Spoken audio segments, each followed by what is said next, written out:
cette nouvelle invitation. C'est un vrai plaisir de vous retrouver. Je voudrais prendre une seconde pour répéter les buts de cette série de conférences parce que j'ai eu quelques échanges qui m'ont montré que j'ai peut-être pas été complètement clair la semaine dernière, ou en tout cas ça vaut le coup de revenir. Le projet de cette série de conférences est d'essayer de trouver quels sont les grands défis, ce que j'appelle les grands défis de la pensée juive au XXIe siècle, là où les choses sont en train de bouger, ont commencé, où il y a des évolutions dans la théologie, dans la manière de voir le monde, dans le rapport à certains éléments du monde extérieur, etc. Les quelques grands centres dans lesquels le monde juif, la manière de penser le monde quand on est un juif pratiquant est en train d'évoluer. Et je voudrais soumettre donc ce soir la proposition que le domaine de la santé mentale et de le monde intérieur est quelque chose qui a énormément bougé au cours des dernières décennies et qui est en train de continuer sous nos yeux. Et donc c'est un des grands défis d'aller voir ce qui se passe dans le judaïsme quand le judaïsme regarde dans la tête des gens, en quelque sorte. Et je voudrais dire qu'il se passe toutes sortes de choses intéressantes. Il y a deux grandes parties que je voudrais traiter aujourd'hui. Une partie plutôt concrète, plutôt axée sur la loi juive, la halacha, et la deuxième partie plutôt théorique, plutôt plus philosophique sur l'idée de neshama, l'idée de nefesh et d'âme dans le judaïsme, et qu'est-ce qui est en train, je crois, de se passer actuellement dans le monde juif. Et pour les deux parties, je voudrais dire que c'est des questions qui me passionnent énormément, mais aussi dont je discute avec mon épouse, qui est psychologue clinique, qui vient de finir son doctorat, qui enseigne, qui travaille comme chercheuse et comme clinicienne. Et donc, elle c'est la pro, et on échange sur des fois, elle me parle de ses recherches, et je me dis, mais c'est très intéressant ce que tu as trouvé, parce que c'est des questions sur lesquelles le judaïsme s'est aussi exprimé, et on réfléchit comme ça ensemble. Un jour, j'espère qu'ensemble, on pourra écrire quelque chose. Ce serait mon projet de couple avec ma femme, d'écrire un livre sur la Torah et psychologie, ou Torah et mental, mais ça c'est encore quelque chose qui viendra, j'espère, dans le futur. Mais ce que je vais vous présenter aujourd'hui, c'est peut-être un premier jet, des quelques premières idées de choses, de réflexions que j'ai beaucoup en lisant les livres par-dessus l'épaule de ma femme de psychologie, ou bien en parlant avec elle. Et je plaide pour votre indulgence si je me trompe. Certains d'entre vous sont peut-être des professionnels de la santé mentale, psychologues ou psychothérapeutes ou psychiatres. S'il y a des termes qui ne sont pas toujours techniquement parfaits, ce n'est pas mon domaine, c'est quelque chose pour lequel j'ai un intérêt en tant que juif pratiquant, mais c'est un domaine que je découvre de l'extérieur. Voilà. Partie numéro 1, la santé mentale dans la loi juive. Qu'est-ce qui se passe de nos jours par rapport aux maladies mentales, dépression, troubles du comportement, anorexie, etc. Et je voudrais soutenir l'idée que la crise sanitaire que nous traversons, du coronavirus, l'épidémie actuelle, a fait avancer, a fait accélérer l'histoire en ce qui concerne la loi juive et son rapport aux maladies mentales. J'ai déjà proposé une première idée de ça lorsqu'on a échangé avec l'UEJF il y a quelques semaines. Si certains d'entre vous étaient présents, ça va ressembler beaucoup. Mais comme pour les mariages, il y a des panim chadashot, il y a quelques nouvelles idées que j'ai introduites. Donc, même pour ceux qui ont pu suivre les derniers échanges, il y aura des nouvelles idées. Et pour les autres, je vais vous expliquer comment je vois ça. Les problèmes mentaux, les questions de maladie mentale font partie de l'existence humaine. Ça fait des constantes, elles ont de tout temps existé, et on retrouve les traces depuis les plus anciens textes que nous avons, depuis la Bible, depuis le Tanakh. Le livre de Samuel, le premier livre de Samuel au chapitre 16, nous décrit ainsi le roi Saül, en proie à des crises de mélancolie, de tristesse. Il est accablé par une profonde dépression. J'imagine qu'on dirait aujourd'hui, bien qu'on ne puisse pas poser un diagnostic sur la base d'un verset, mais il semble être profondément triste, et David, le jeune David, qui n'était encore pas le roi, venait l'égayer en jouant de la musique. Le terme de shigaon, folie, est utilisé dans le Deutéronome pour décrire une punition. Dieu punit les pécheurs par le shigaon, par la folie. Donc c'est quelque chose qu'on retrouve depuis toujours. en ce qui concerne le judaïsme. Dans le Talmud, je vais avancer dans le temps pour arriver à la loi moderne, mais on va faire un survol temporel. Dans le Talmud, on trouve aussi des discussions sur ces sujets. Resh Lakish, un sage, dans le traité Sota, dit par exemple que celui qui commet un péché, celui qui faute, le fait parce qu'il est pris de ce qu'il appelle Ruach Shtut. Ruach Shtut, un esprit de folie. Il y a plusieurs autres textes du Talmud. Le plus important, le plus grand angle d'attaque du Talmud par rapport à ces questions-là, c'est la question qu'on appelle le choté. Choté, l'incapable, l'imbécile, celui qui n'a pas le discernement. Pour faire les mitzvot, pour faire certaines actions, il faut avoir un minimum de discernement dans la tête. Le choté est celui qui n'est pas mentalement capable d'accomplir des actes valables sous l'angle de la loi juive. Il ne pourrait pas signer un guet, il ne pourrait pas signer un contrat. S'il fait certaines actions, il ne peut pas rendre yotse une autre personne, un autre juif, parce qu'il n'est pas capable de le faire. Le Talmud décrit un choté en fonction de ses comportements. Il y a un certain nombre de comportements qui font qu'on peut poser un diagnostic de choté, et c'est ici quelque chose qui est très similaire, par exemple, avec un texte, un livre moderne, le manuel, le DSM, qui permet de poser des diagnostics. Il y a eu un certain nombre de controverses que j'ai pu découvrir, mais encore aujourd'hui, la technique du DSM pour poser un diagnostic est de se baser sur des symptômes. Qu'est-ce qu'on voit à l'extérieur dans le comportement de la personne pour arriver à poser un diagnostic de dépression, du dédoublement de la personnalité ou quelque chose d'autre. Le choté est celui qui, par exemple, dort dans un cimetière ou qui marche tout nu en public, etc. Et ça, c'est la grande discussion du Talmud, dans la loi juive en tout cas, de savoir qui est choté et qui n'est pas choté, qui c'est qui est mentalement capable d'accomplir des mitzvot. Et pendant des siècles, la discussion juive, de la loi juive sur la maladie mentale n'est pas allée beaucoup, beaucoup plus loin que cette discussion, que cette question du choté. Il y avait un petit peu plus, on trouve des tchouvot, on trouve des responsables de rabbins au Moyen-Âge, etc. Ce n'est pas passé complètement inaperçu, mais grosso modo, j'ai un livre d'un rabbin américain qui a écrit tout un doctorat sur la question du handicap. Le handicap dans la loi juive, et il y a 250 pages. Et sur ces 250 pages, il y a une partie qui traite des problèmes mentaux, et donc sur les 250 pages, il y a exactement 6 pages, je suis allé voir, qui traitent des problèmes mentaux. Donc c'est quelque chose qui était connu, mais très, très, très peu traité jusqu'à récemment.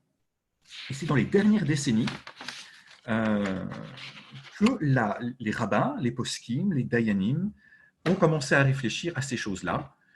On a une réponse très intéressante d'un rabbin qui s'appelle Rav Eliezer Waldenberg, le Tzitz Eliezer, dans le volume 12, la réponse 18, il se pose la question de quelqu'un qui avait une maladie mentale. Est-ce que, une fois que la personne a retrouvé ses facultés, est-ce que la personne peut réciter Birkat HaGomel, la bénédiction de la personne qui a été sauvée, normalement sauvée d'un danger physique?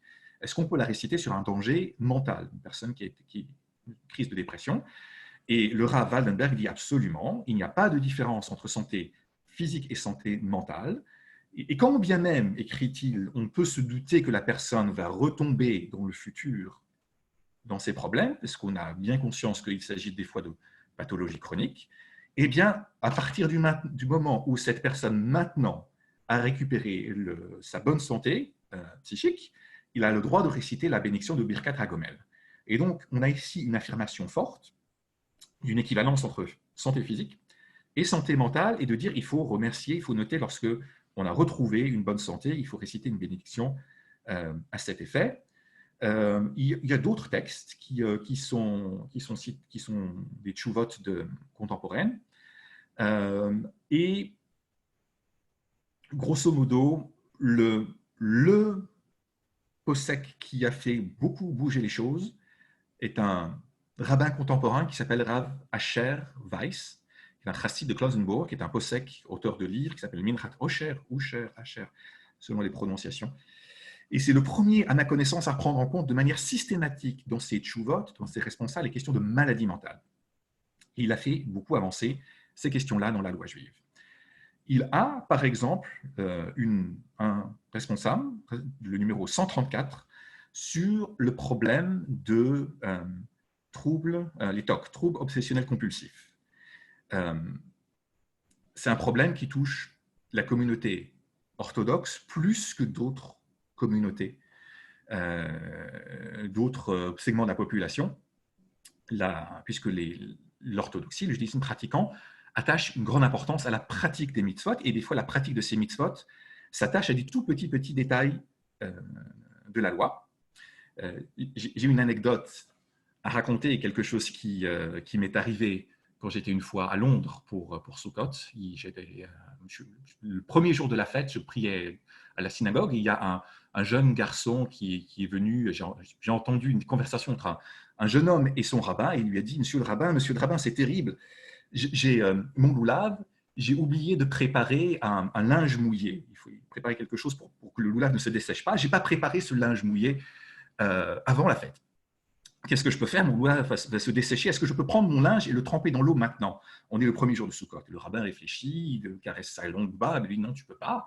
Si tu mets un chiffon dans de l'eau, c'est une question, tu vas le laver. Ça s'appelle laver. C'est une question et tu ne peux pas faire ça. Mais qu'est-ce que je fais? Écoute, si tu avais de l'eau sale, c'était la solution qu'a trouvé le rabbin dans sa sagesse. Si tu as de l'eau sale, alors tu trempes le chiffon dans l'eau sale. Et alors, c'est pas que tu laves le chiffon, donc ça ira très bien. Il dit: mais j'ai pas d'eau sale. Est-ce que je trouve de l'eau sale? Où est-ce que je trouve de l'eau sale?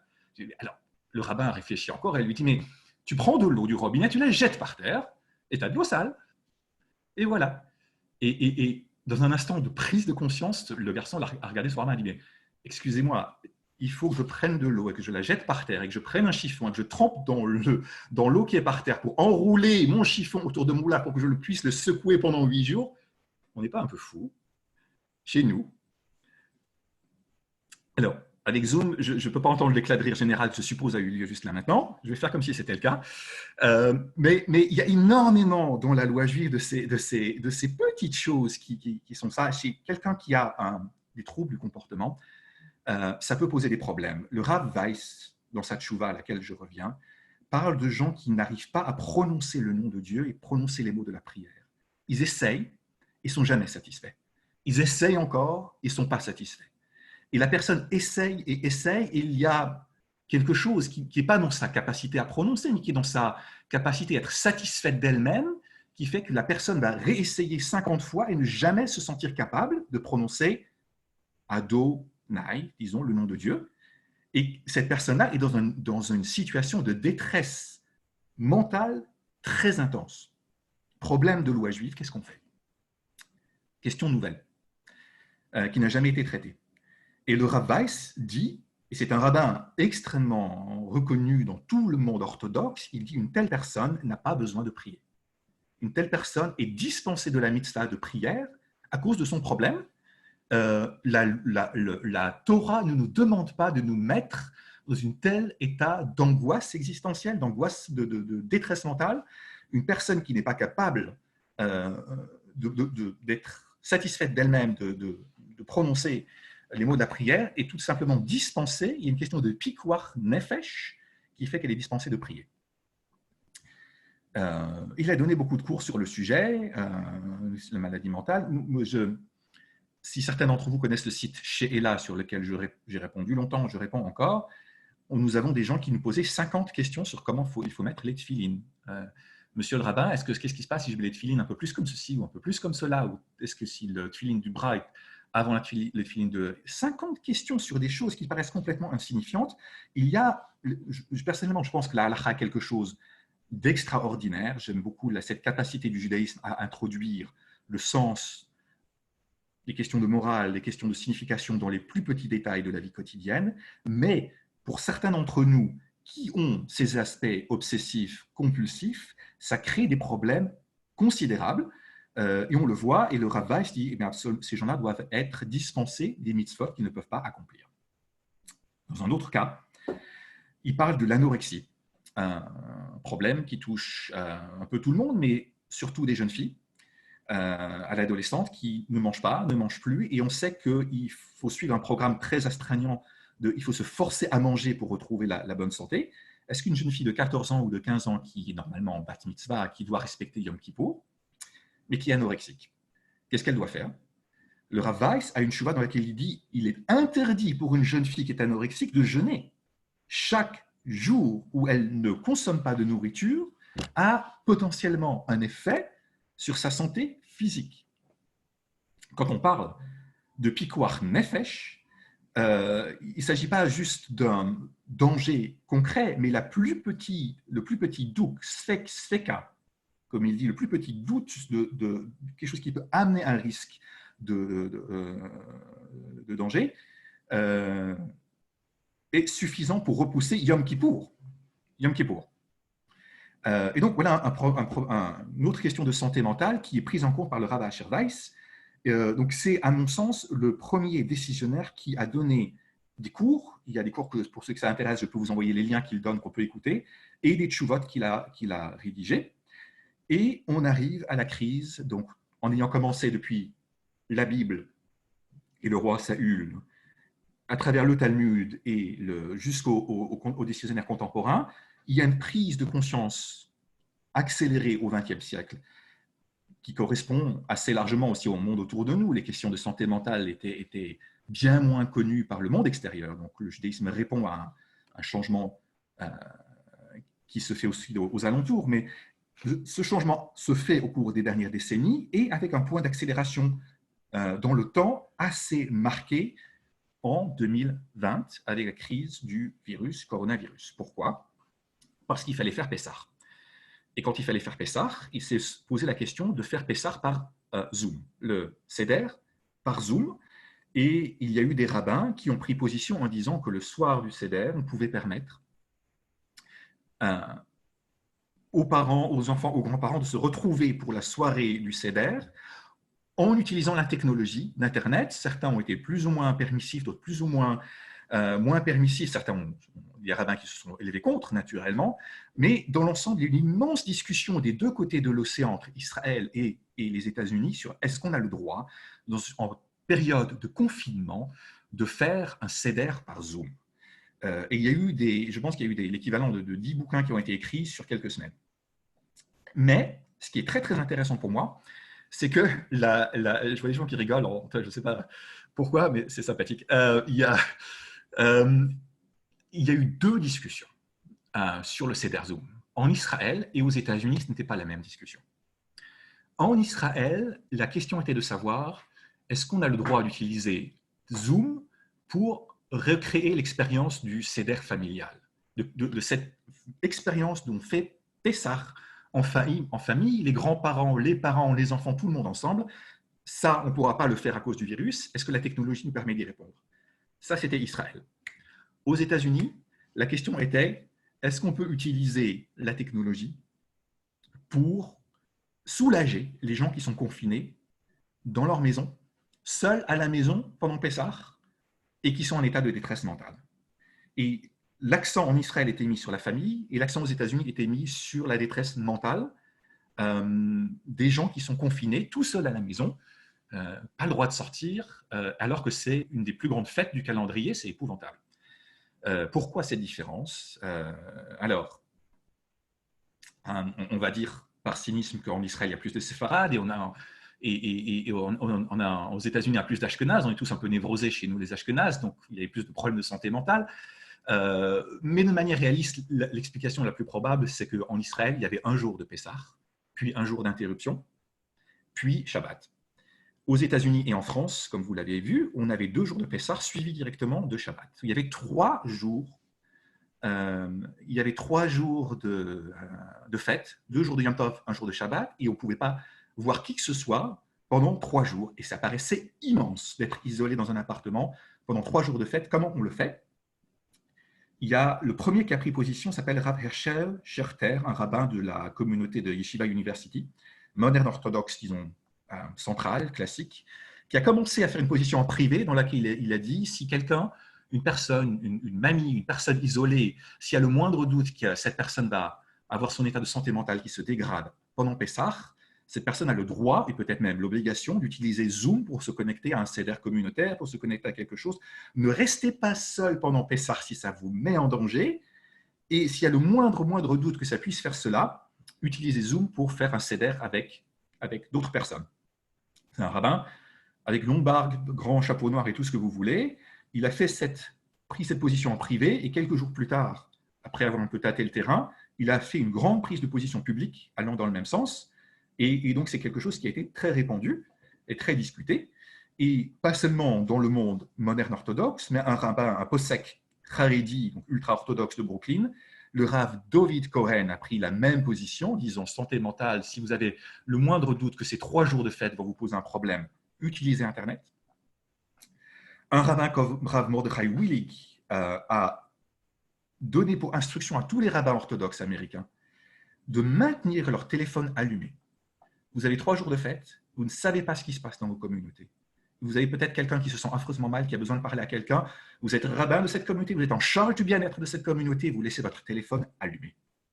C'est votre job d'être à l'écoute des gens dans votre communauté. S'il y a votre téléphone qui sonne, c'est le premier jour de Pessah, vous répondez. Et il s'est passé en quelques jours l'équivalent d'une accélération de plusieurs décennies de progression de la loi juive. La position la plus permissive, ou la plus avancée, ou ce que vous voulez, est celle de rabbin qui s'appelle Rav Yoni Rosenzweig, qui est un rabbin d'origine américaine, mais qui habite en Israël, qui a permis toutes sortes, il a fait un long post Facebook que j'ai devant les yeux. C'est très très long. Pour ceux que ça intéresse, je vous l'envoie. Il dit, si vous avez le moindre soupçon que vous appartenez à une catégorie à risque, prenez votre téléphone, appelez. Si c'est la musique qui vous permet de vous sentir mieux, faites de la musique. Si ce qui vous permet de vous sentir mieux est d'écrire dans votre journal, prenez votre stylo, écrivez dans votre journal. On parle de gens qui sont complètement reconnus dans le monde orthodoxe et qui sont allés très très très loin pour dire s'il y a le plus petit doute, qui est le moindre conséquence dans votre équilibre mental, à cause de ce qui se passe, vous transgressez Yom Tov sans la moindre hésitation. Si vous avez un doute là-dessus, vous me téléphonez à moi le premier jour de Pessah et je vous dirai comment il faut faire. Et je vous réponds. C'est assez impressionnant. Le Rav Yoni Rosenzweig, et je transmettrai à tous ceux qui vous voulez, je suis content de répondre aux questions après ou par email. Il est en train d'écrire un livre qui est très attendu sur ces questions-là. Donc, j'attends avec beaucoup d'impatience que ce livre sur les questions de maladie mentale dans la halakha sorte, soit publié. L'avenir reste à écrire, on verra comment ça va se passer, mais la thèse que je voulais présenter devant vous pour cette première partie, qui est celle la partie concrète, la maladie mentale dans la loi juive, est de dire que la maladie mentale a toujours existé, a été de plus en plus pris en compte, mais pendant des siècles, de manière relativement modérée, et pas beaucoup. À partir de la deuxième moitié du XXe siècle, de plus en plus, notamment chez le Rav Weiss, et il y a eu un point où l'histoire a tout d'un coup fait un saut en avant suite à ce qui se passe de nos jours avec l'épidémie qui nous affecte tous. Personnellement, je pense que c'est quelque chose qui va continuer et les conséquences aussi, c'est que ça change. Pour finir, il y a des dimensions pastorales de qu'est-ce qu'on attend des rabbins. Je pense que l'enseignement que l'on procure à nos rabbins est de plus en plus de prendre en compte la réalité mentale.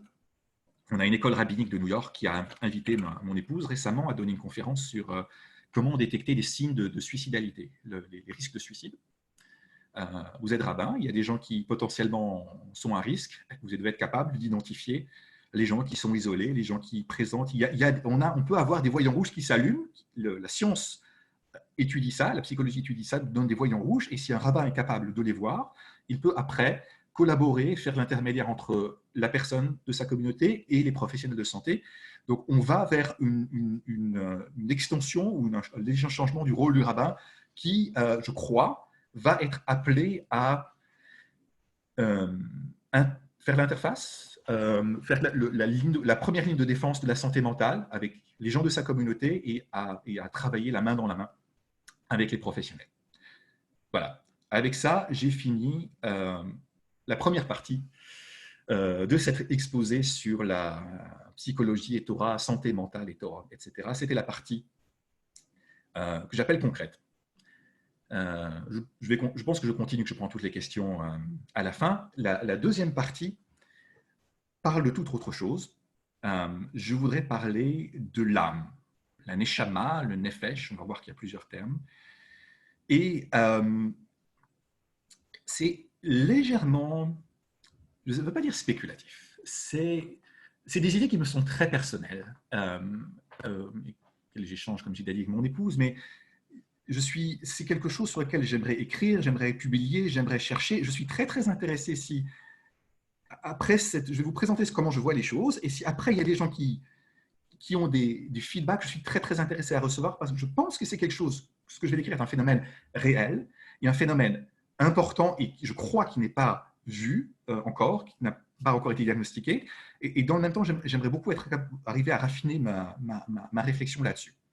Je voudrais dire que notre rapport à l'âme, à la neshama et au sort, etc., est en train de changer ou a changé récemment, et que ça entraîne un déplacement de la manière dont on vit la spiritualité quand on est juif, vers ce que je vais appeler la spiritualité du Olam Hazé, la spiritualité de ce monde-ci, par opposition au Olam Abba, le monde à venir.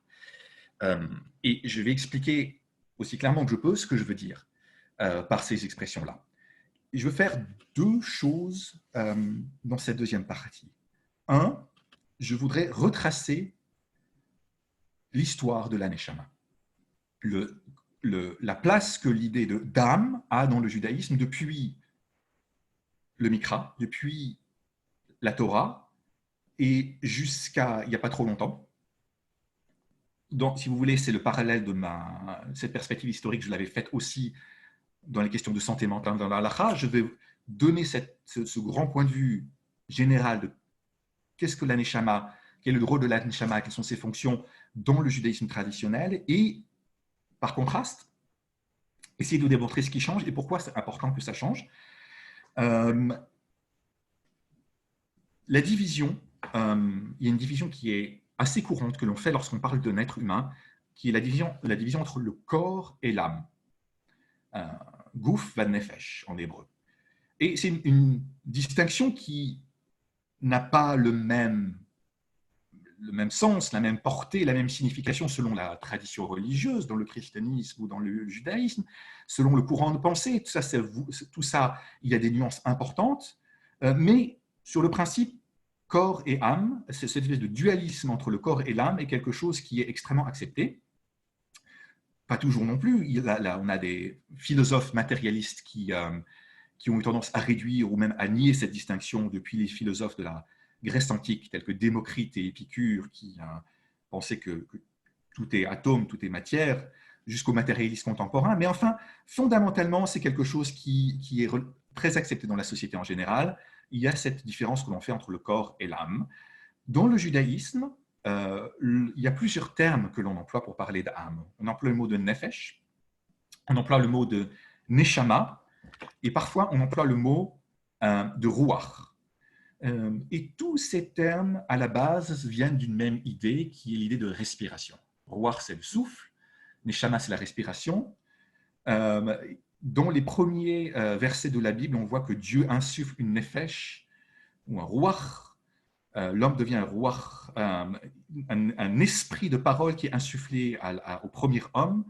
À la base, la définition de la vie dans les premiers textes, c'est un être vivant est quelqu'un qui respire. Et les différents versets de la Torah parlent de nefesh, parlent de ruach pour parler de respiration dans un sens premier. Et après, il y a toutes sortes d'autres sens que ces termes prennent lorsqu'on lit les versets de la Torah, les versets du Tanakh. Il y a, des fois, c'est même Dieu qui parle.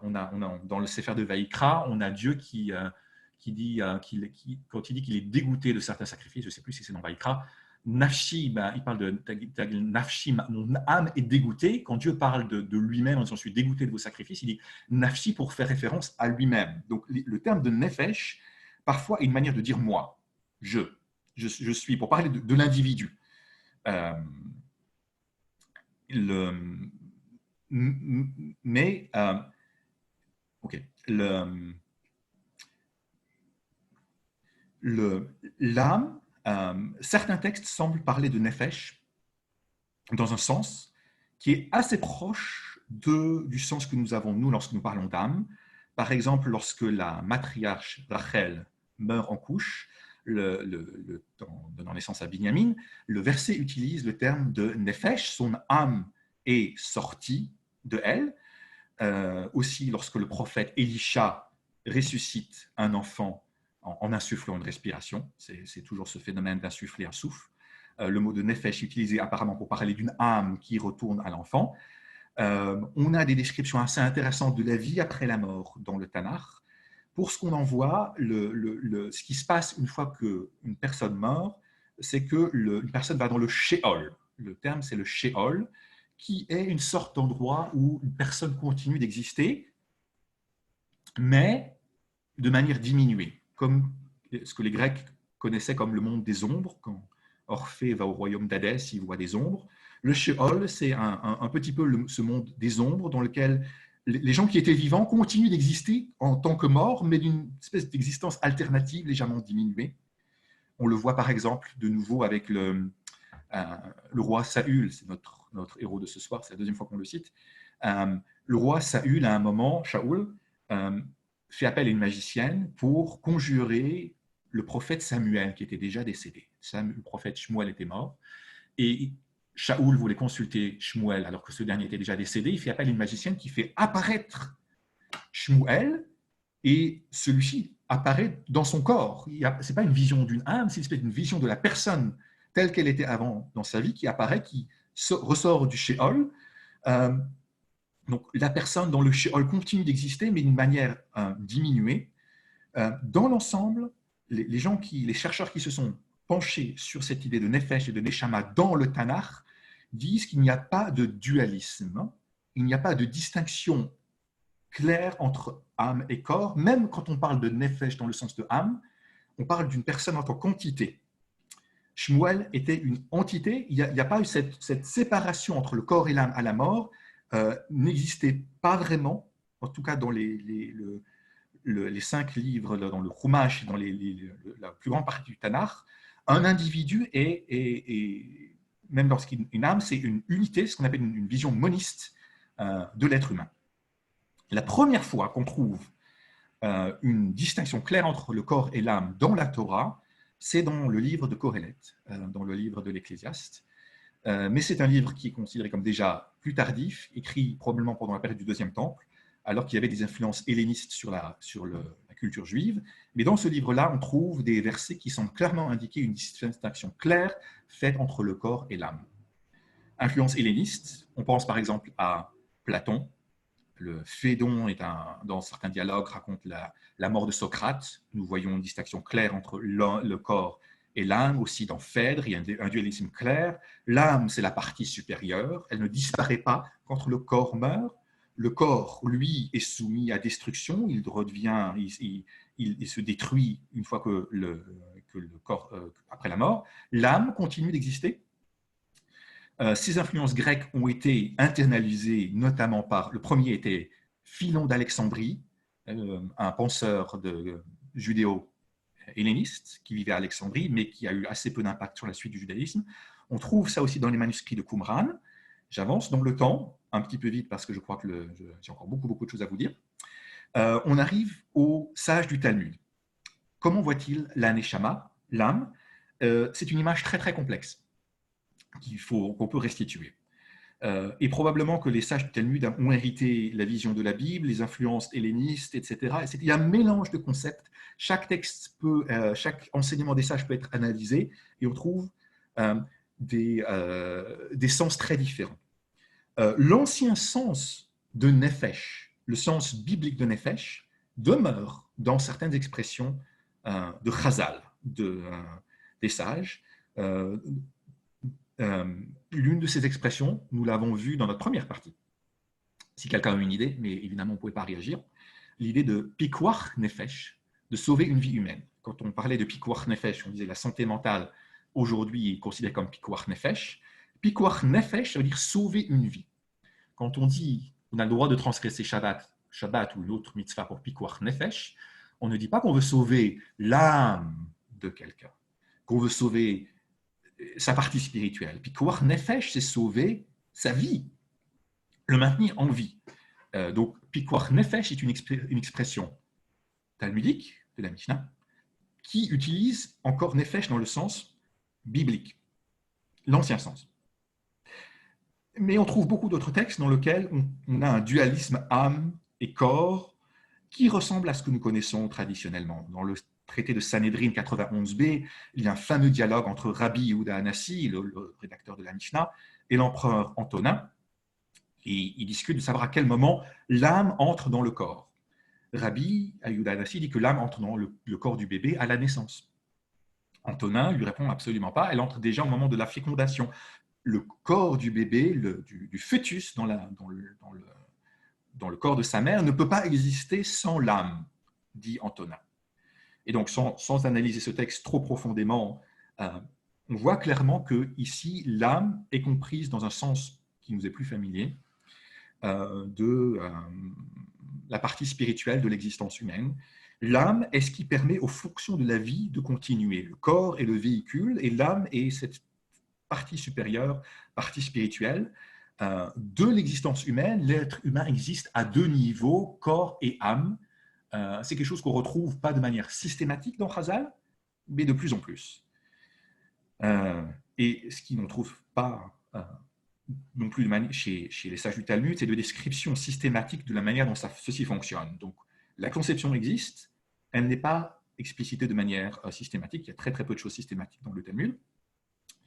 Le concept de résurrection des morts, qui apparaît déjà dans certains livres bibliques, chez Daniel, dans le livre des Maccabées, est très discuté aussi par les sages du Talmud, qui parlent de Olam Haba, le monde futur, par rapport au Olam Hazé, avec une certaine ambivalence entre savoir si le Olam Haba, le monde futur, c'est la résurrection des morts, donc le moment où l'âme rentre à nouveau dans le corps, ou bien est-ce que c'est un monde des âmes, le monde où l'âme continue d'exister. Ce n'est pas très clair, il y a différents textes qui existent, et des rabbins du Moyen-Âge, Maïmonide et le Ramban, auront de très très longues discussions à ce sujet.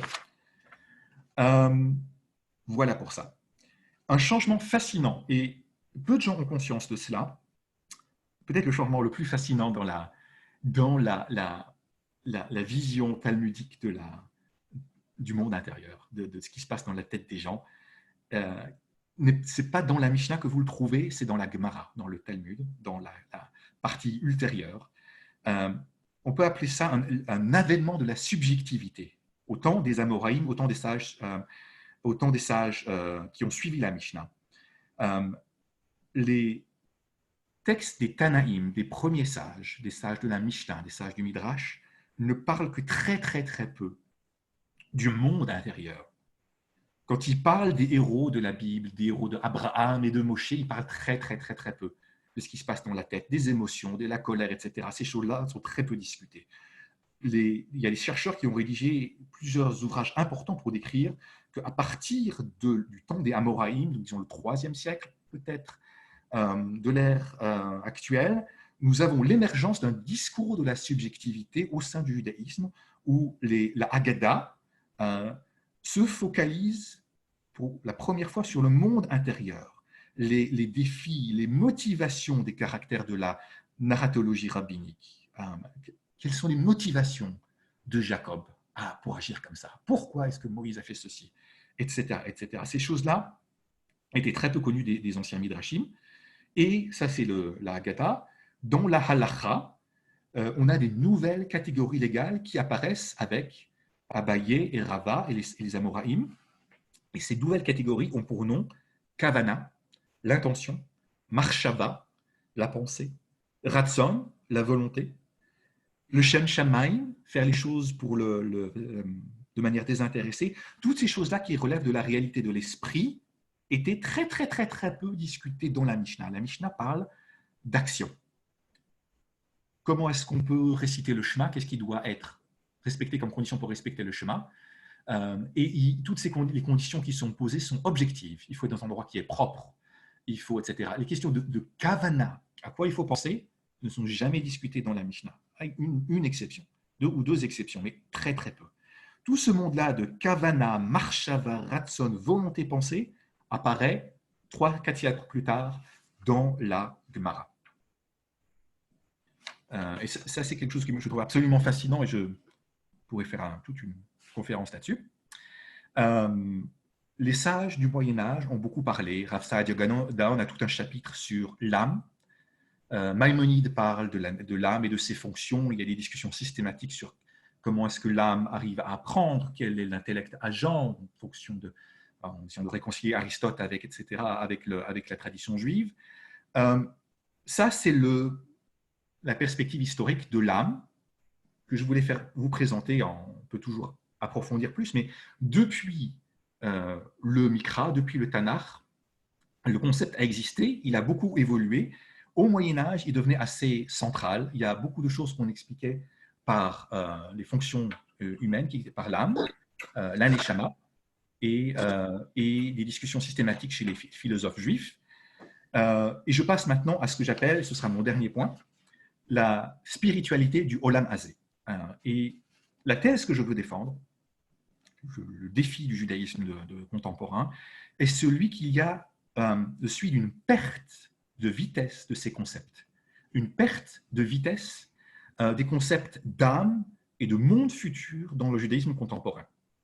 Et cette remise en question de la place de l'aneshama, de la place du Olam Haba, provient en partie, pas complètement, mais en partie, à mon sens, de la montée en puissance d'explications scientifiques tenant de la psychologie et psychiatrie et de neurosciences, pour parler de manière générale. Et je vais le dire en une phrase. Et après, je vais essayer de mettre des nuances. Mais je vais le dire en une phrase pour avoir posé ça au moins une fois. Il y a beaucoup de phénomènes que le judaïsme expliquait en référence à la neshama et à des conceptions métaphysiques. Et ces explications traditionnelles sont difficilement défendables de nos jours, au moins pour nous qui sommes exposés à une vision scientifique qui est en train de se développer encore de nos yeux sur le fonctionnement du cerveau. C'est âme et cerveau, c'est les deux pôles. Et pour le prouver, ou en tout cas pour essayer de donner de la substance à ma spiritualité du Olam Hazé, je vais faire maintenant 3 choses. Combien de temps j'ai, Marc? Parce que je vois le temps qui passe et j'ai encore ces choses qui me passionnent et je parle un petit peu longtemps sur ces choses-là. Tu peux continuer, nous sommes tous passionnés. Continue. D'accord, merci. Un quart d'heure. Je suis content si j'arrive à transmettre ma passion de ces choses-là. Alors, pour le diagnostiquer, je vous propose différents moyens. Un phénomène qui existait pendant des siècles est celui des dibukim, la possession. Il y a des gens qui étaient vus comme possédés par des âmes migrantes, par toutes sortes de choses, par des mauvais esprits. Et donc, ils commençaient à parler avec une voix bizarre, à faire des prédictions, etc. Les dibukim n'existent. J'ai des livres entiers qui analysent ces cas-là. Je peux vous donner des références pour ceux que ça intéresse. Le phénomène a disparu. Il n'y a plus de dibukim, il n'y a plus de possession. Pourquoi? À mon sens, si quelqu'un commence à parler avec une voix bizarre, il va être envoyé chez un responsable, un professionnel de la santé mentale qui va peut-être diagnostiquer un dédoublement de la personnalité, le traiter peut-être avec des médicaments, le traiter peut-être avec une psychothérapie. Il y a toutes sortes de choses qu'on a de nos jours, mais on ne va pas procéder à un exorcisme de cette personne-là. D'autres choses qui existent, le suicide, j'aurais pu en parler dans la halakha. Avant, on considérait que le suicide est une atteinte terrible portée, peut-être la plus grosse faute que l'on puisse porter à l'âme humaine, définitive. Aujourd'hui, on le voit de manière beaucoup plus comme une maladie mentale. Toutes ces lois qui existent dans le Shulchan Aruch, où on dit qu'on ne prend pas le deuil pour une personne qui s'est suicidée et qu'elle n'a peut-être pas part au monde futur, ces choses-là sont relativisées en disant mais on sait très bien que ces personnes-là souvent étaient en détresse psychologique avant de commettre l'irréparable.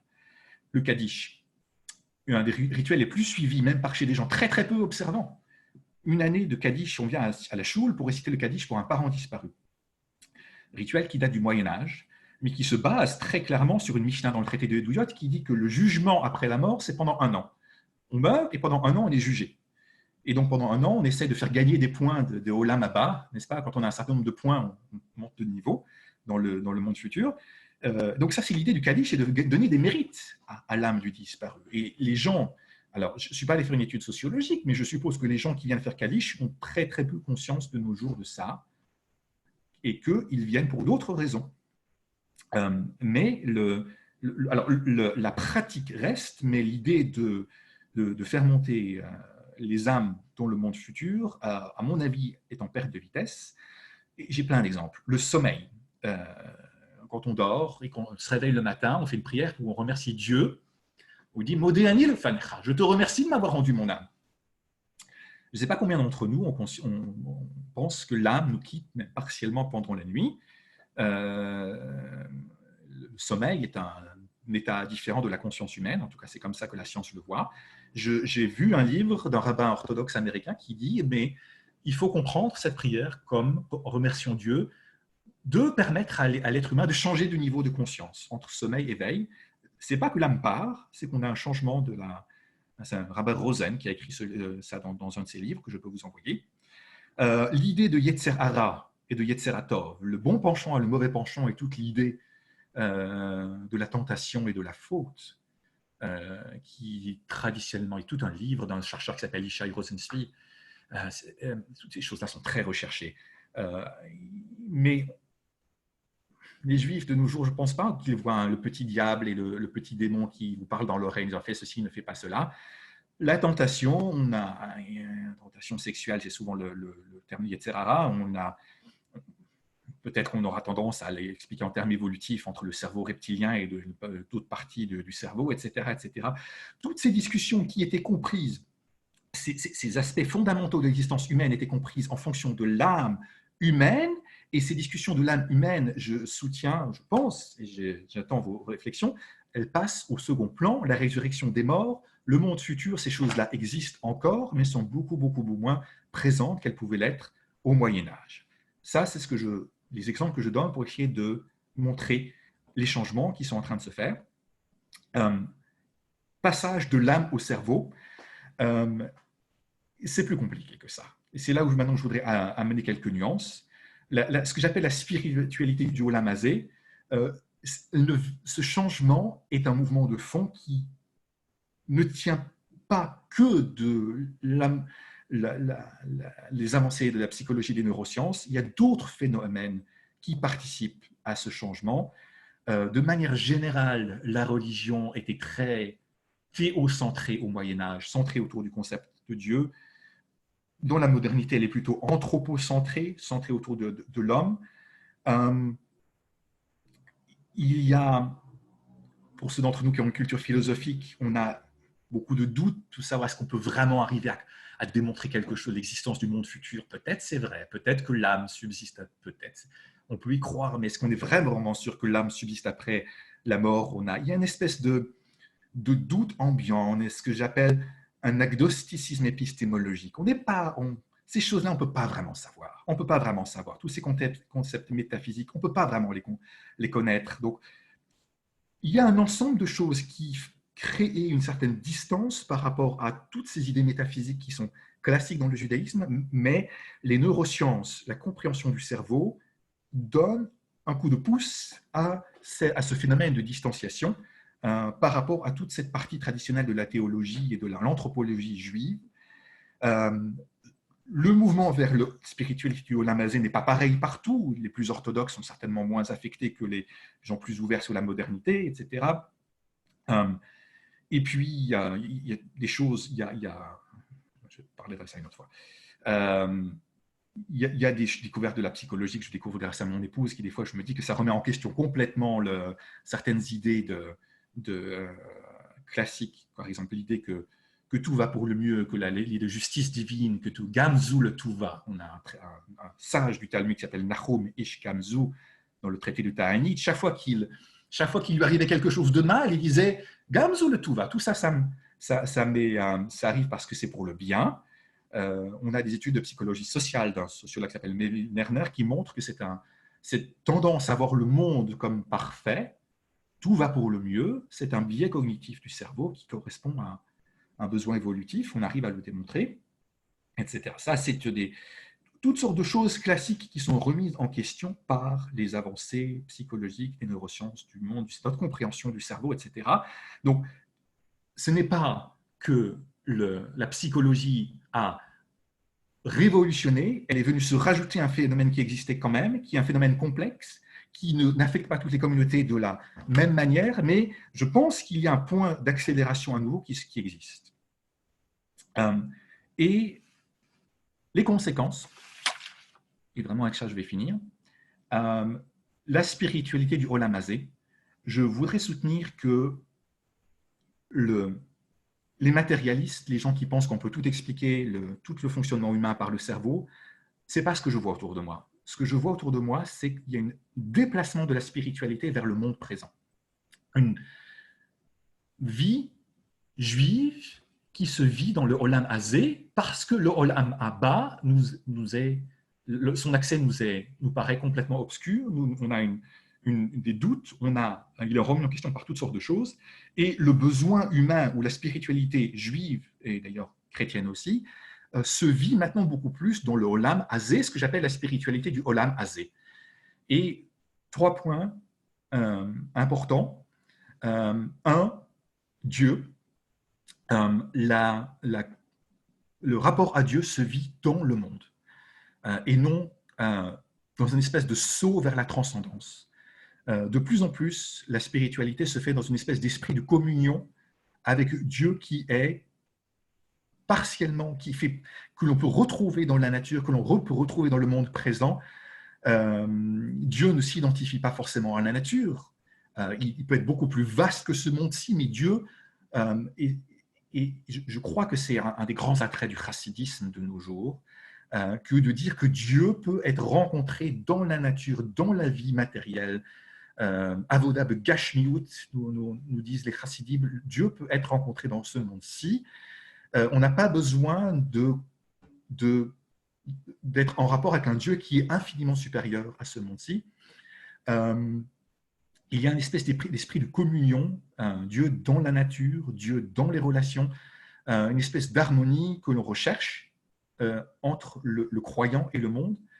Voilà, le sens et la moralité et la rencontre avec Dieu se passent de plus en plus dans ce monde-ci et non plus vers la transcendance. Ça, c'était Dieu.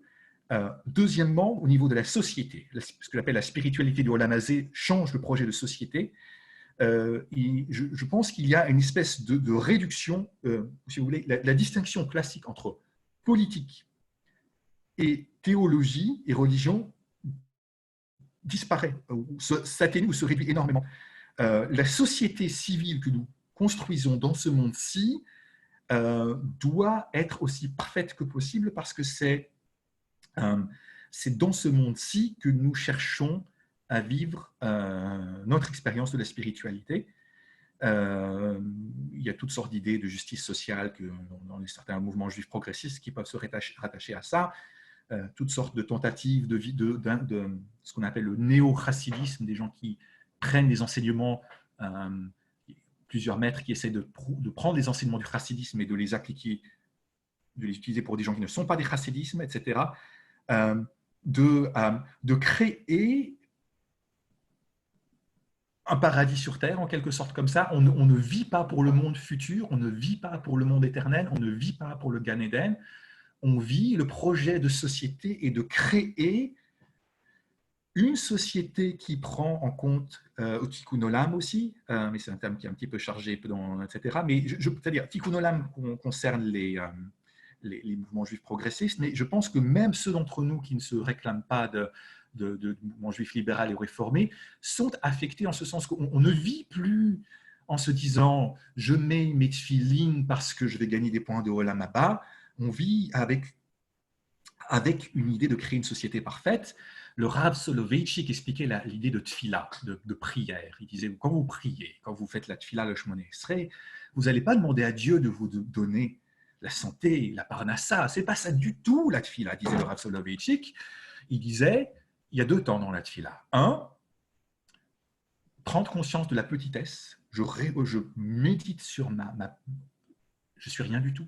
Ma santé peut disparaître du jour au lendemain, ma richesse peut disparaître, je suis faible, Et une fois que j'ai suffisamment pris dans ma méditation, dans ma tfila, mon chemin d'extrait, quand je me suis remis face à mes réalités d'être humain frêle et chétif, je dois sortir de là pour être capable d'aider mon prochain et de voir mon prochain. La prise de conscience de la petitesse de l'être humain, qui doit être le choc de la tfila, doit, de manière ultime, amener à se tourner vers autrui. Et donc, c'est quelque chose qui n'aurait pas parlé à un juif du XVe siècle. Et donc, un projet de société différent, une vision de la rencontre de Dieu est différente, et je pense une vision de l'homme qui est différente, c'est mon troisième point. On vit la spiritualité dans les relations interpersonnelles, dans les relations avec son conjoint, sa femme et son époux. Même chez les très très orthodoxes, maintenant, on trouve des guides du mariage. Le Talmud est censé être un guide du mariage, on est censé devenir un meilleur mari, un meilleur père, parce qu'on est juif pratiquant. Ces choses-là n'auraient jamais parlé à un juif du 12e, 15e, 17e siècle. Donc, les relations interpersonnelles comme étant un des vecteurs d'expression de la spiritualité du Olam Hazé, ça c'était le troisième volet que je voulais voir avec vous.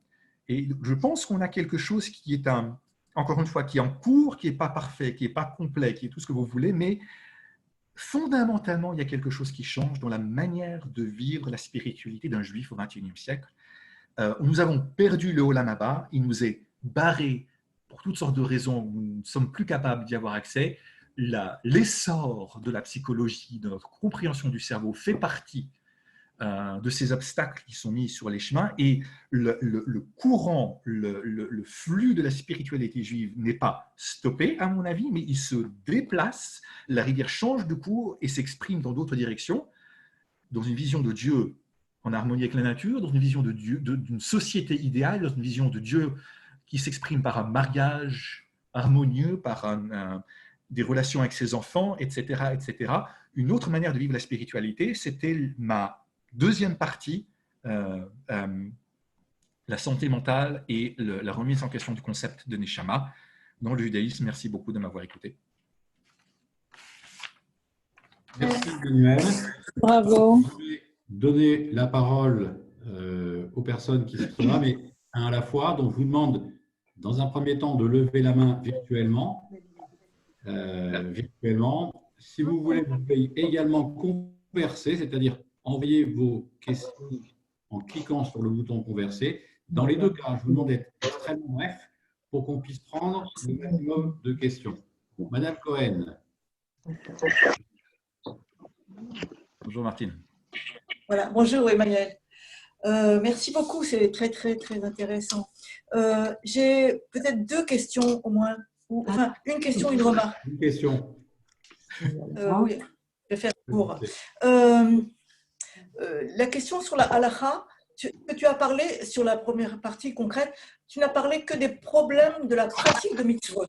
Tu n'as pas parlé des problèmes qui seraient dans la vie courante, quelqu'un qui ne sait pas manger, qui ne sait pas se comporter avec d'autres hommes, d'autres personnes, etc. Tu n'as parlé que de la question de la pratique correcte ou pas correcte des mitzvot, voilà, par rapport à la question de folie, shtout, etc. Donc, c'était juste une remarque sur ce sujet-là. Et sur le deuxième sujet, la dimension philosophique, il y aurait beaucoup à discuter. On en parlera peut-être en privé, mais ce que je voulais juste dire, c'est que je suis extrêmement surprise. Moi, je suis sociologue des religions. J'ai été un petit peu formée par Max Weber. Et Max Weber a fait une grande différence entre le christianisme et le judaïsme. Il a parlé d'un judaïsme très intramondain. Je ne sais pas si tu connais cette expression. Très axé sur la question de qu'est-ce qu'on fait de bien dans ce monde-ci.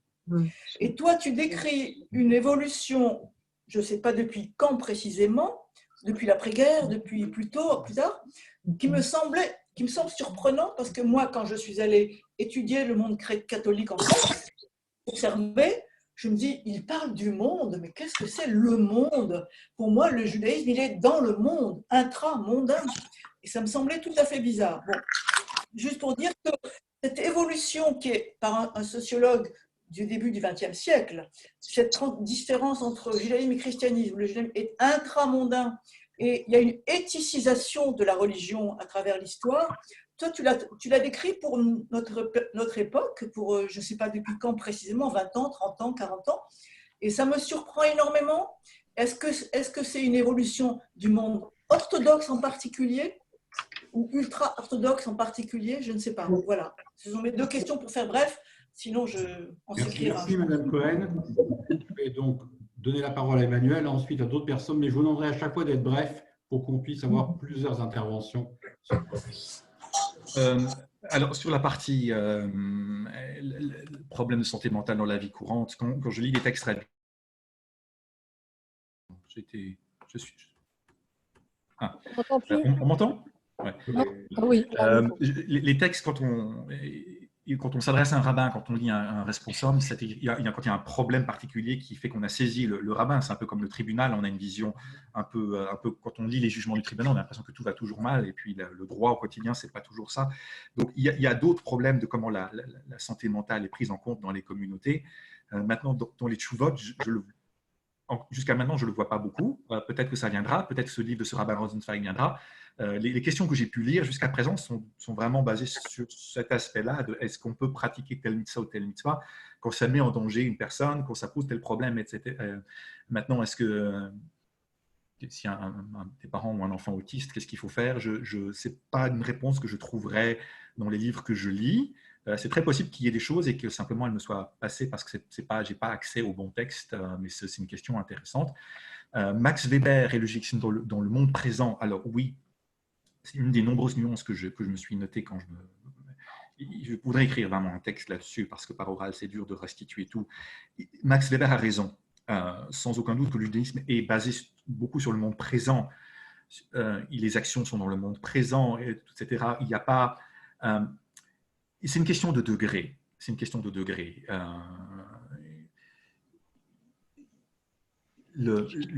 Les rituels, les mitzvot se font avec le corps, se font dans le monde présent, il y a toutes sortes de choses qui se font. Mais il y avait quand même souvent comme référentiel ultime une vision du Olam Haba, du monde futur, et des textes qu'on trouve. C'est une différence de degré et pas une différence complète de Olam Haba et de Olam Hazé. Il y a un déplacement qui se fait. Max Weber avait raison de comparer le christianisme et le judaïsme en disant que le christianisme c'est plus vers l'éternité et le judaïsme plus vers le monde-ci, mais le judaïsme c'est encore plus porté vers ce monde-ci. Il y a quelque chose qui s'est accentué. Il y a des textes qu'on lit du Moyen-Âge, par exemple, du temps des croisades, ou des sites dramatiques, par exemple, où des gens, des juifs, sont en plein pogrom. Il y a des croisés qui vont, la populace va tuer, est aux portes de la synagogue, va tuer tous les juifs, et il y a des gens qui se sont tués, qui ont préféré se suicider, qui ont préféré tuer leurs enfants plutôt qu'ils soient pris par les chrétiens et convertis de force.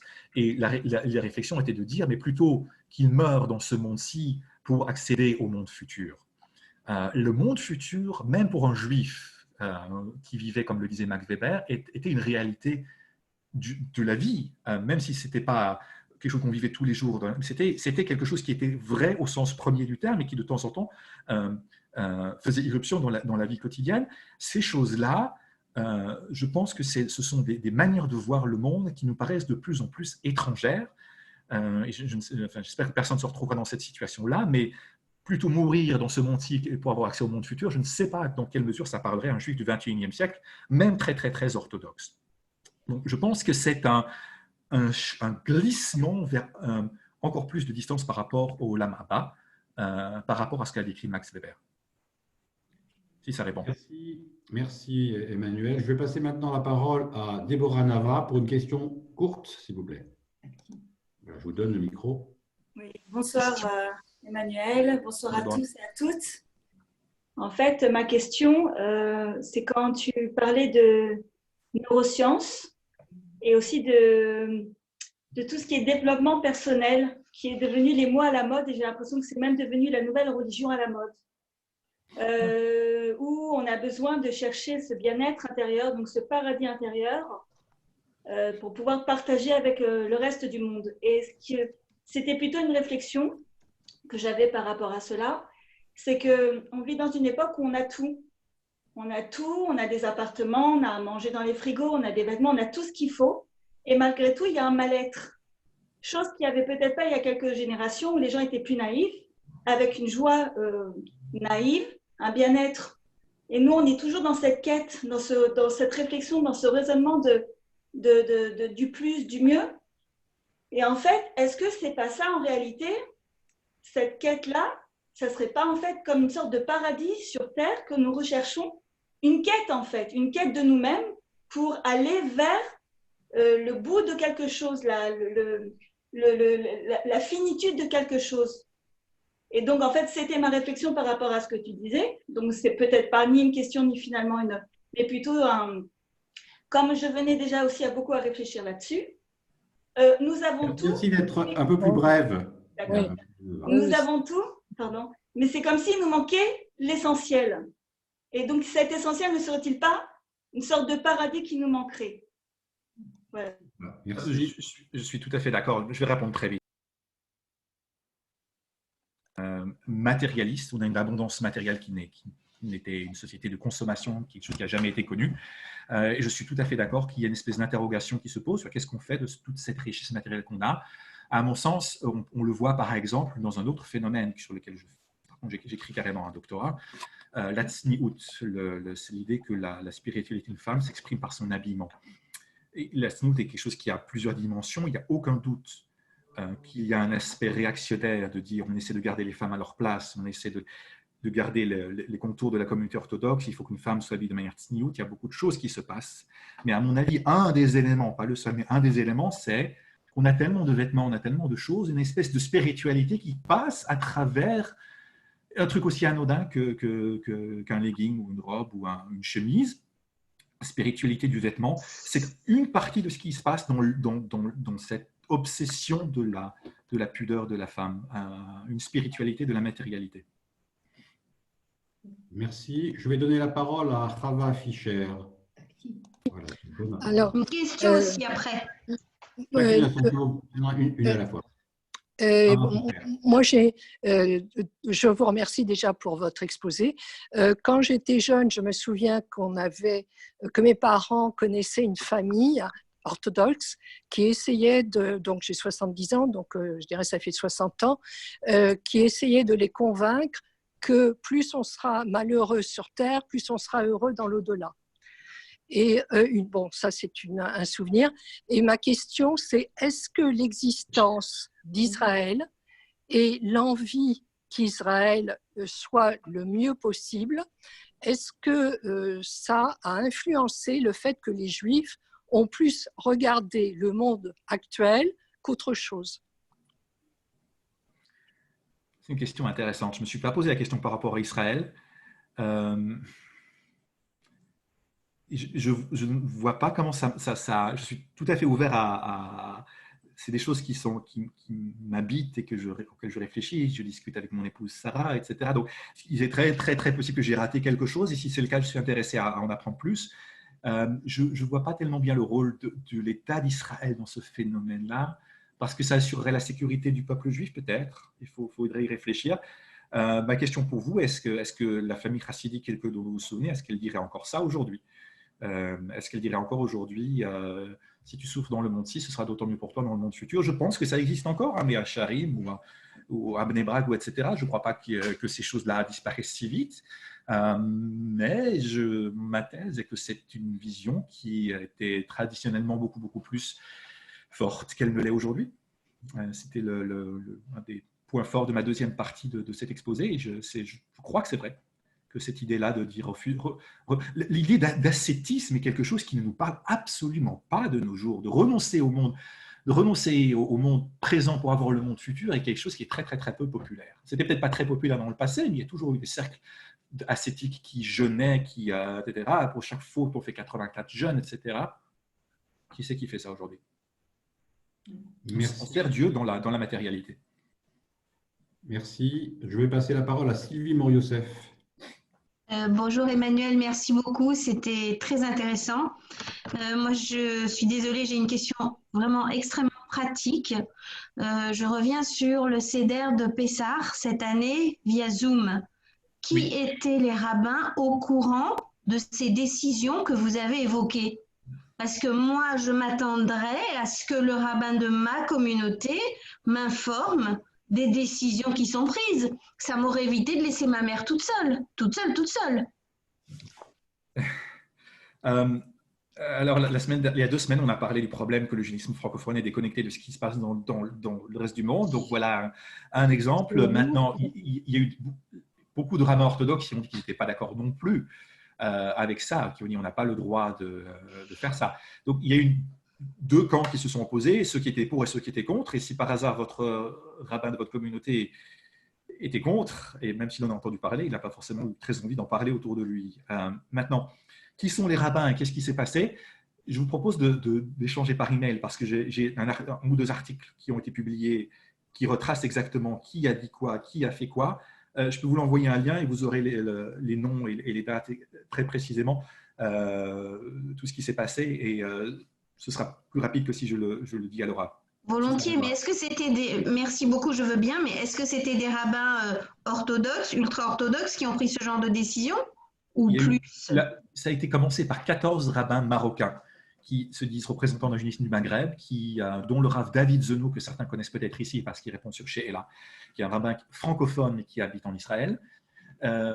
Et ils ont dit que dans la tradition marocaine, l'électricité n'a jamais été interdite par la Torah, elle était interdite seulement par les rabbins, des rabbanan, et que dans les circonstances actuelles où les gens sont seuls chez eux, un interdit des rabbanan, un interdit des rabbins peut être levé, qu'il y a des circonstances suffisantes pour le faire. Ça a provoqué une immense levée de boucliers, réaction du grand rabbin d'Israël, le Rav Shlomo Amar, réaction de grands poskim comme le Rav Zilberstein, si je me souviens bien, etc. Certains, sous la pression, sont revenus. Il y a le Rav Bergel, qui est un grand rabbin sfarad, un post-sfarad en Israël, lui, a tenu bon, a maintenu sa position. Le Rav Botchko, le Rav Shaul David Botchko de la yeshiva anciennement de Montreux, maintenant à Kochav Yaakov, lui a pris position publiquement, ça a été relayé sur les réseaux sociaux, où il disait qu'on a le droit. Donc il y a des rabbins orthodoxes qui ont permis ça. Est-ce que ce sont des rabbins ultra… c'est une question de savoir qui est légitime et qui n'est pas légitime. En ce qui me concerne, ce sont des rabbins dont la hirat shamayim et les connaissances sont au-delà de tout soupçon. Voilà. Après, il y a toujours cette question qui nous occupe tellement de qui est légitime et de qui n'est pas légitime, mais c'est des rabbins inconnus qui se sont exprimés. Oui. Merci.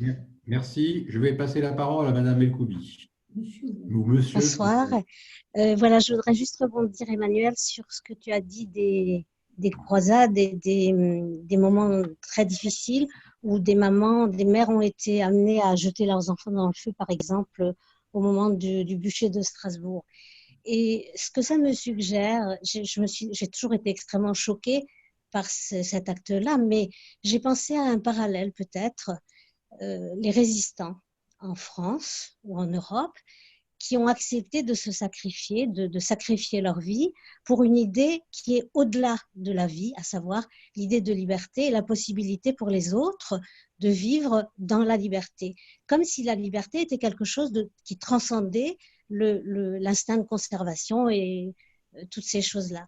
Et je me suis demandé si aujourd'hui on ne pouvait pas interpréter cette action-là ou cette position-là, tellement difficile à concevoir, comme une variante de la nécessité de promouvoir quelque chose qui dépasse la vie personnelle et de chacun. C'est très intéressant, c'est vraiment une idée à laquelle je n'avais pas pensé. Alors, le livre qu'on écrit, on le fera en famille, Janine, on le fait à 3 maintenant. Janine Elkoubi et ma belle-mère. Et donc on peut écrire. Mais je pense que c'est juste, c'est-à-dire que l'idée de transcendance n'est plus tellement, et moins pour Dieu, mais elle se fait pour la patrie, elle se fait pour des valeurs. C'est aussi un thème leibovitchien de savoir quelle est la valeur ultime, qu'on a dans une vie, et ces valeurs ultimes existent toujours. Ceux qui prédisaient la mort de la religion, la mort du spirituel, sous l'assaut de la modernité ont eu tort, mais il y a eu un déplacement vers d'autres choses. Dans ce que tu dis, Janine, c'est un déplacement vers la liberté, vers la collectivité, vers des valeurs morales et des valeurs qui existent, mais qui sont d'un autre ordre que ce qu'on aurait pu avoir au Moyen-Âge. Je suis tout à fait d'accord. Oui. Merci Janine Elkoubi. Je passe la parole à Claude Trinque qui a une question. Claude. Bonjour, bonsoir. Merci beaucoup.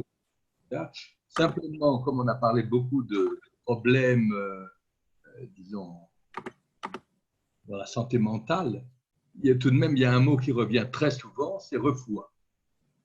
Dans la prière,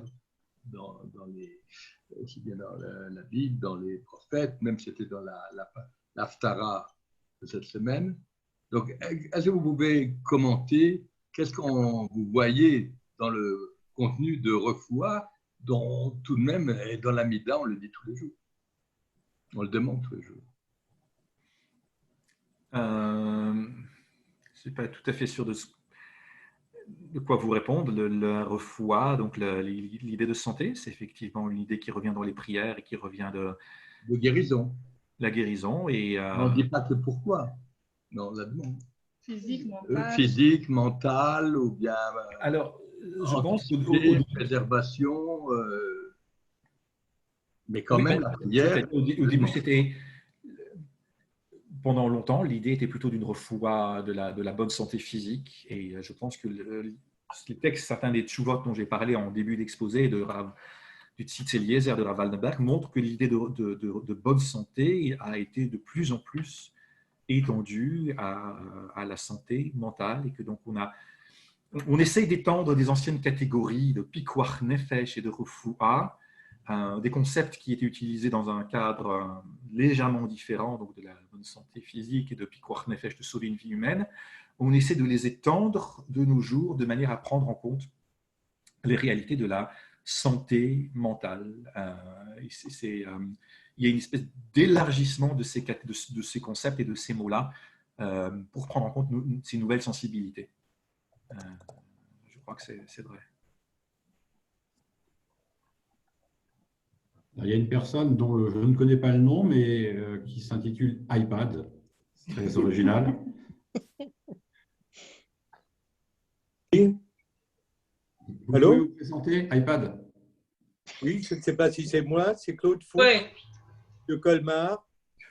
D'accord. Alors, à ce sujet, une des différences notables qui entre le Birkat Amazon Ashkenaz et le Birkat Amazon Sfarad, c'est que dans le Birkat Amazon Sfarad, vous avez Orachaman, où il y aura Pe Otanu, Refuat Nefesh, Refuat Aguf.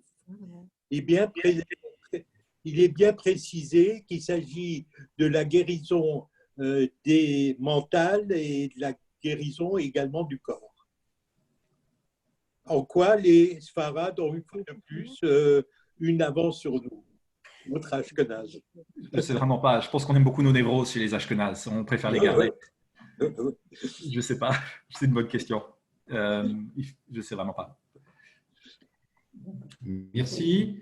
Je pense qu'on va conclure puisque nous sommes arrivés déjà à 21h20.